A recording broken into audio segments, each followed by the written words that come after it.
Hello, good evening dear student. So આજે આપણે discuss કરવાના છે બાયોડીઝલ માટે. બરાબર, લાસ્ટ ટાઈમ આપણે આલ્કોહોલ ને એના વિશે ચર્ચા કરેલી હતી. બરાબર, આલ્કોહોલના ફાયદા ગેરફાયદા અને એ બધું આપણે જોયું હતું. બરાબર છે ને લાસ્ટ ટાઈમ. હવે આજે આપણે વાત કરશું બાયોડીઝલ વિશે. બરાબર, તો બાયોડીઝલમાં શું કીધું છે કે વનસ્પતિજન્ય તેલ, ચરબી, વપરાયેલ ખાદ્ય તેલ, ગ્રીસ, મિથેનોલ અને ઉદ્દીપક જેવા પદાર્થોમાંથી ટ્રાન્સસ્ટેટરીફિકેશન, બરાબર છે ને, પ્રોસેસ દ્વારા એસિડને દૂર કરી પ્રાપ્ત થતા નિમ્ન ફેટી એસિડ ધરાવતા પદાર્થનું ત્યારબાદ, બરાબર છે, એટલે જે કંઈ બી પદાર્થ મળે અમુક એસિડ જે હોય એ દૂર કરી નાખીને નિમ્ન ફેટી એસિડ મળે. બરાબર છે ને, ત્યારબાદ તેનું રાસાયણિક પ્રક્રિયાથી એના બાયોડીઝલમાં રૂપાંતરણ કરવામાં આવે છે. બરાબર છે ને, ઘણી બધી વસ્તુઓ, વનસ્પતિજન્ય તેલ લઈ લો, ચરબી લઈ લો, ફેટ લઈ લો, મતલબમાં વપરાયેલ ખાદ્ય તેલ લઈ લો, ગ્રીસ, મિથેનોલ, ઘણી બધી વસ્તુને આપણે પ્રોસેસ કરીને બાયોડીઝલમાં કન્વર્ઝન અથવા તો રૂપાંતર કરી શકીએ છીએ. બરાબર, તો પ્રાપ્ત થતું બાયોડીઝલ કોમ્પ્રેશન ઇગ્નિશન એન્જિનમાં સીધું અથવા તો અન્ય પ્રવાહી ફ્યુલ સાથે મિશ્રિત કરીને ફ્યુલ તરીકે વાપરવામાં આવે છે. બરાબર છે ને, કોમ્પ્રેશન ઇગ્નિશન એટલે આપણે કહીએ ને કે સીઆઈ એન્જિનમાં આપણે સીધું ઉપયોગમાં લઈ શકીએ અને અન્ય ફ્યુલ સાથે પણ આપણે એને મિશ્રિત કરી શકીએ, એમાં કોઈ વાંધો આવતો નથી. બરાબર, તો બાયોડીઝલના ઘટક સ્વરૂપે મુખ્યત્વે મિથાઇલ ઇસ્ટર અને ઇથાઇલ ઇસ્ટર હોય છે. બરાબર, આ અંડરલાઇન કરું છું કેમ કે આ તમને ખ્યાલમાં આવવું જોઈએ. મિથાઇલ ઇસ્ટર અને ઇથાઇલ ઇસ્ટર હોય છે બાયોડીઝલના ઘટક સ્વરૂપે. બરાબર, તો અખાદ્ય તેલ આપતી વનસ્પતિઓ જેવી કે રતનજોત એટલે કે જેથ્રોપા કર્કસ, રાઈટ, હે ને, જેથ્રોપા ઓઇલ આપણે તમે સાંભળ્યું નહીં હશે, પણ જ્યારે તમે પ્રોજેક્ટનું બધું વર્ક કરશો અને કંઈક થર્મલ રિલેટેડ કે કંઈક બી વસ્તુ તમે એવું ચલાવવા માગતા હોય, હે ને, તો તમને આ બધી વસ્તુ કામની છે. બરાબર, ત્યારે પછી કરંજ, એ તો આપણને ખ્યાલ છે, પણ એને શું કહીએ આપણે ઇંગ્લિશમાં પોંગેમિયા પીનટ. બરાબર છે, એવું આપણે કહી શકીએ. પછી નાગચંપો એટલે કેલોફિલિયમ. બરાબર છે, પછી આપણે રબર લઈ લઈએ એટલે હેવાકા બ્રાઝિલિયન્સીસ. બરાબર છે, એવું આપણે કહી શકીએ. ઘણી બધી વસ્તુઓ જે છે જે અખાદ્ય છે, જેને આપણે ખાઈ નથી શકતા, હે ને. બરાબર, તો તેમાંથી પણ આપણે શું કહેવાય, પ્રાપ્ત થતા તેલમાંથી વધુ પ્રમાણમાં બાયોડીઝલ આપણે પ્રાપ્ત થાય છે, એવું આપણાથી કહી શકાય. બરાબર છે, તો જુદા જુદા પ્રમાણમાં શુદ્ધ બાયોડીઝલ અને પેટ્રોલિયમ ડીઝલમાં મિશ્રણો, આમાં રેશિયો આપણે ગુણોત્તર આપેલો છે. બરાબર, પેટ્રોલ અને બાયોડીઝલ અને પેટ્રોલિયમ ડીઝલ વચ્ચે 5:95, પછી 10:90, પછી 20:80. બરાબર, ને ડીઝલના એન્જિનમાં સહેલાઈથી વાપરી શકાય. બરાબર, આટલો રેશિયો આપેલો છે, આટલો ગુણોત્તર આપેલો છે. બરાબર છે ને, આપણે વાપરી શકીએ છીએ. તો કેટલાક ડીઝલ એન્જિનમાં એકલું શુદ્ધ બાયોડીઝલ વાપરવામાં પ્રયોગો પણ ચાલી રહ્યા છે. કેમ કે બાયોડીઝલ એકલું વાપરે તો એની એફિશિયન્સી એટલી આપણને મળતી નથી, એટલે આ બધું આપણે બાકીના પેટ્રોલિયમ ડીઝલને બધું મિશ્રિત કરતા હોઈએ છીએ. પણ હવે જેમ કીધું તેમ આપણે કેટલાક ડીઝલ એન્જિનમાં એકલું શુદ્ધ બાયોડીઝલ વાપરવાના પ્રયોગો પણ, એટલે રિસર્ચ વર્ક એના ઉપર ચાલી રહ્યું છે. પરંતુ તેમાં ડીઝલ એન્જિનમાં થોડો ફેરફાર કરવો પડે એ જરૂરી છે. બરાબર, તો ઉચ્ચ એટલે કે બાયોડીઝલની ઉચ્ચ સ્નિગ્ધતા એટલે કે વિસ્કોસિટીને કારણે પંપ તથા ઇન્જેક્ટરની ડિઝાઇનમાં ફેરફાર કરવો પડે છે. બરાબર, તો હવે વાત કરીએ કે બાયોડીઝલ વાપરવાથી ફાયદાઓ અને ગેરફાયદા બંને થાય. કેમ? તો કે આપણે કહીએ કે ઉચ્ચ સ્નિગ્ધતાને કારણે ફ્યુલ સિસ્ટમમાં લીકેજનું પ્રમાણ ઓછું થાય. એની સ્નિગ્ધતા જે છે તે ઉચ્ચ પ્રમાણમાં હોય. બરાબર, તેના લગી કોઈ લીકેજ થવાના ચાન્સીસ બહુ જ ઓછા છે, હે ને. બીજું કે જ્યારે ઓછી એનર્જી ડેન્સિટીના કારણે એકલું બાયોડીઝલ વાપરવામાં એન્જિન પાવરમાં 50થી 60% જેટલો ઘટાડો થાય, બરાબર છે ને. એટલે આ એક પહેલું જે આપણને કીધું કે ફ્યુલ સિસ્ટમમાં લીકેજનું પ્રમાણ ઓછું થાય તે ફાયદો છે, બરાબર છે, કેમ કે એની સ્નિગ્ધતા કેવી છે, ઉચ્ચ છે, બરાબર. પણ બીજું આપણને કીધું કે જ્યારે એનર્જી ડેન્સિટીના કારણે એકલું બાયોડીઝલ જ વાપરી શકાતું નથી, હે ને, કે 5થી 7% જેટલો ઘટાડો થઈ જાય, બરાબર છે ને એમાં. એટલા માટે ક્લિયર. પછી કીધું કે બાયોડીઝલના વપરાશથી આઈસી એન્જિનના એક્ઝોસ્ટ ગેસીસમાં દહન થયા વિના હાઇડ્રોકાર્બન મોનોક્સાઇડ, બરાબર છે ને, એટલે દહન થયા વિના જ, બરાબર છે ને, એને કંઈ સળગતું નથી, મતલબ આઈસી એન્જિનમાં બર્ન નથી થતું, દહન નથી થતું, એમ કે દહન વિના હાઇડ્રોકાર્બન્સ છે, પછી કાર્બન મોનોક્સાઇડ છે, તરતા રજકણો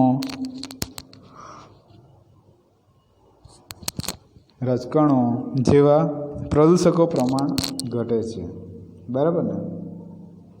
તો જ્યારે નાઇટ્રોજન ઓક્સાઇડ જેવા પ્રદૂષકનું પ્રમાણ વધી જાય, બરાબર ને. એટલે આ બધી વસ્તુ આપણે ધ્યાન રાખવી પડતી હોય છે. પછી કીધું કે બાયોડીઝલમાં વપરાશથી પેટ્રોલિયમની આયાત માટે ખર્ચાતું હુંડિયામણ પણ આપણે બચાવી શકીએ. ધારો કે આપણા જ કન્ટ્રીની વાત કરીએ, બરાબર છે ને, અમુક ઓઇલ, ક્રૂડ ઓઇલ ને બધું આપણે ફોરેનથી, ગલ્ફ કન્ટ્રીથી ને બધું અમુક ઇમ્પોર્ટ કરવા પડતું હોય છે, બરાબર છે ને. તો એ ઘણી બધી વસ્તુઓની જે આયાત છે મતલબમાં, બરાબર છે ને, તો તે ઘટાડી શકાય, તો આપણા દેશના પૈસા પણ બચે, બરાબર. જો કે આપણે બાયોડીઝલનો ઉપયોગ વધારે ચાલુ કરી દે તો એમાં થોડો ઘણો ફરક તો પડે જ છે, બરાબર ને. એટલા માટે આપણે કહીએ કે સ્વદેશી બનવું જોઈએ, પણ સ્વદેશી બનવા માટે આપણે ઘણા ખરા પ્રયત્નો કરવા જરૂરી છે, તો જ આપણે આત્મનિર્ભર બની શકીએ એમ છે, બરાબર. આપણા કન્ટ્રીને આત્મનિર્ભર બનાવવાનું છે, એ મગજમાં રાખીએ અને એ દિશામાં આપણે કામ કરીએ અને કંઈ સક્સેસ મળે તો એ આપણો અચીવમેન્ટ કહી શકાય, બરાબર. સો બાયોડીઝલમાં વપરાશથી પેટ્રોલિયમની આયાત માટે ખર્ચાતું હુંડિયામણ બચાવી શકાય છે, પરંતુ બાયોડીઝલ માટે જરૂરી વનસ્પતિનું વાવેતર વધુ થવાથી અનાજ આપતા પાકોનું વાવેતર ઘટે, બરાબર ને.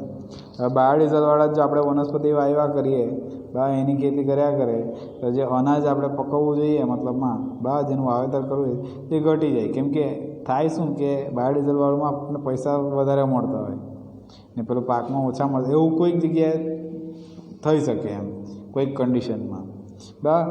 તો આમાં શું થાય કે એક લોસ જાય આપણને, કે પાકનું વાવેતર ઘટી જાય, તો એથી અન્નની સમસ્યા પછી વધી જાય, બરાબર ને. ખાલી ડીઝલ થોડી આપણે પેલું કર્યા કરવાનું, ડીઝલને બધું શું કહેવાય, બાયોડીઝલ ને બધું, બરાબર છે ને, એટલું બધું નથી. ખ્યાલ આવ્યો? ક્લિયર? ચાલો હવે આપણે ચર્ચા કરીએ ટર્પેન્ટાઇન વિશે, બરાબર. તો ટર્પેન્ટાઇનમાં આપણને શું કીધું, ટર્પેન્ટાઇન ઓઇલ, બરાબર. આજે અત્યાર સુધી વાત કરી એટલે બાયોડીઝલ માટે વાત કરી, હવે વાત કરીએ આપણે ટર્પેન્ટાઇન ઓઇલ માટે. તો પાઇન જેવા વૃક્ષમાંથી, પાઇન, બરાબર છે ને, પાઇન જેવા વૃક્ષોમાંથી પ્રાપ્ત થતા રેઝિનનું ડેસ્ટિલેશન કરવાથી ટર્પેન્ટાઇન ઓઇલ પ્રાપ્ત થાય છે, બરાબર.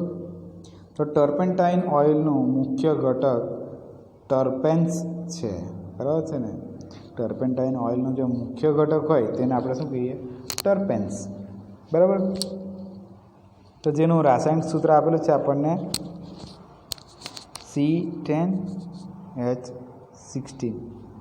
અને આપણે પેલા ફોર્મેટમાં લખવું હોય તો કેવી રીતે લખી શકાય, એટલે C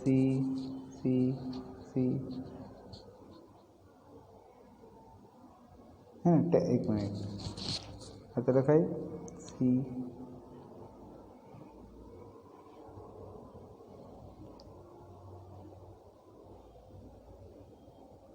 હે ને, આની આગળ H, અહીંયા H, અહીંયા H, બરાબર, અહીંયા H, અહીંયા H, અહીંયા H, એ રીતે બી આપી શકીએ ને આપણે. C10 છે તો, બરાબર. એટલે ડબલ બોન્ડ બી હોઈ શકે, સિંગલ બોન્ડ બી હોઈ શકે, એટલે એચની કિંમતોમાં વધારો આપણે થઈ શકે છે, બરાબર છે. એટલે C10H16 જેવું આપણે બની શકીએ રાસાયણિક સૂત્ર. સો રંગવિહીન ચોક્કસ પ્રકારની ગંધ તથા સ્વાદ ધરાવતું turpentine oil alcohol, benzene, petroleum ઓઇલમાં સુયોગ્ય રીતે મિશ્રિત અથવા બ્લેન્ડ થઈ શકે છે, બરાબર. કે ટર્પેન્ટાઇન ઓઇલ જોઈએ ને તેમાં રંગ નહીં હોય એટલે ખબર નહીં પડે કે આ શું છે, બરાબર. તો જે ચોક્કસ પ્રકારની ગંધ તથા સ્વાદ ધરાવતું હોય, બરાબર છે, કે આપણે સૂંઘીએ એટલે આપણને ખબર પડે કે આ ટર્પેન્ટાઇન ઓઇલ છે, બરાબર. અને કદાચ ટેસ્ટ કરે તો સ્વાદમાં ખબર પડે, બરાબર છે. તો ઓઇલ, આલ્કોહોલ, બરાબર છે, turpentine oil, alcohol, benzene, petroleum ઓઇલના સુયોગ્ય રીતે મિશ્રિત અથવા બ્લેન્ડ થઈ શકે તેમાં, બરાબર. તો ટર્પેન્ટાઇન ઓઇલનું સેલ્ફ ઇગ્નિશન ટેમ્પરેચર, બરાબર છે, જે ઓઇલનું જે આપણે ટર્પેન્ટાઇન ઓઇલની વાત કરીએ છીએ, બરાબર, તો તેનું જે સેલ્ફ ઇગ્નિશન ટેમ્પરેચર છે તે, પછી બોઇલિંગ ટેમ્પરેચર છે તે વિસ્કોસિટી ડીઝલ ઓઇલ જેટલા જ હોવાથી કોમ્પ્રેશન રેશિયો એના બદલ્યા સિવાય ડીઝલ એન્જિનનું ફ્યુલ તરીકે વાપરી શકાય, બરાબર છે ને. ટર્પેન્ટાઇન ઓઇલમાં એનું ઇગ્નિશન ટેમ્પરેચર છે બરાબર, તે પછી બોઇલર ટેમ્પરેચર છે તેનું તે પણ, અને વિસ્કોસિટી ડીઝલ જે છે તે પણ તે ઓઇલ જેટલા જ હોવાથી તેને કોમ્પ્રેશન રેશિયો બદલાતો જ નથી, બરાબર. એટલે ડીઝલ જે એન્જિનમાં ફ્યુલ તરીકે એને આપણે વાપરી શકીએ આસાનીથી, બરાબર, એવું આપણે કહી શકીએ. પછી એણે કીધું કે જો ડીઝલ ઓઇલ કરતાં ટર્પેન્ટાઇનની કેલોરીફિક વેલ્યુ, બરાબર છે ને, કેલારીની પણ કેલોરીફિક વેલ્યુ એટલે કે CV આપણે કહીએ, બરાબર, વધારે છે.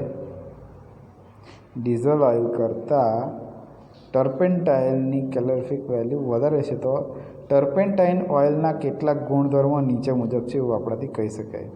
ખ્યાલ આવે, બરાબર.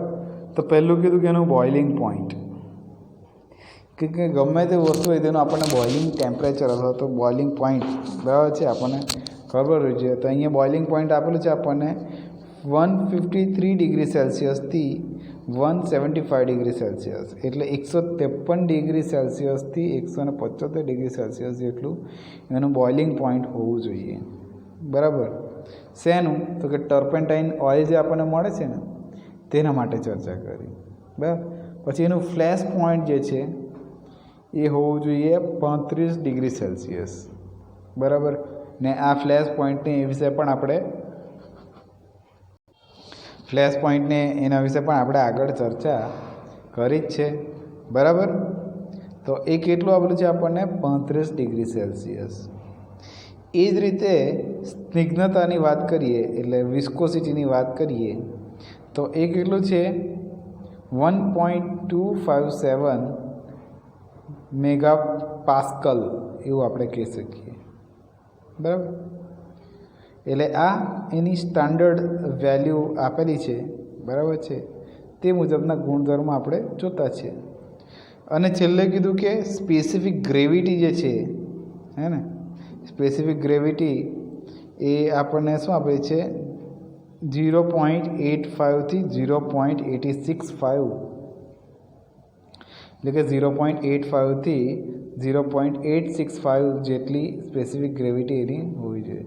એટલે આ બધી છે રેન્જ આપેલી છે, એટલે એના અંડર જ આ જે ટર્પેન્ટાઇન ઓઇલ છે એ કામ કરી શકે, બરાબર. એટલે આપણે આજે બે મુદ્દાઓ જોયા. એક તો જોયું આપણે કે બાયોડીઝલમાં કઈ રીતે આપણે ડીઝલનો ઉપયોગ કરતા હોઈએ છીએ, બરાબર. દાખલા તરીકે આપણે આ જે વાત કરી જાથ્રોપા, કરંજ, નાગચંપો, રબર, તેમાંથી પણ આપણે બાયોડીઝલ પ્રાપ્ત કરી શકીએ છીએ. એટલે આ વસ્તુની ખેતી ઘણા લોકો કરતા હોય છે, પણ એ વસ્તુની ખેતી કરવામાં આપણે જે અનાજ પકવવાનું છે તેની ખેતી ઓછી થઈ જાય એના માટે આપણે ધ્યાન રાખવું પડે છે. ક્લિયર?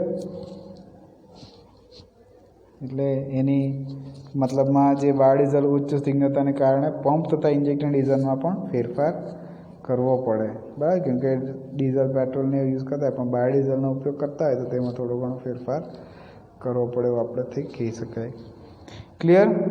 તો કોઈ ડાઉટ હોય તો તમે પૂછી શકો છો. બરાબર, ટર્પેન્ટાઇન વિશે પણ ચર્ચા કરી. તો એના મેઇન મુખ્ય મુદ્દાઓ છે, બરાબર છે ને, એના ગુણધર્મો ખાસ તમારે યાદ રાખવાના. આજે આપ્યા છે તે, બરાબર. કેટલાથી કેટલા ડિગ્રી, કે MCQ ટાઈપ જો તમારી એક્ઝામ લેવાય તો આ બધી વસ્તુ તમને ડિટેલમાં ખબર હોવી જોઈએ, તો જ તમને ત્યાં આવડી શકશે.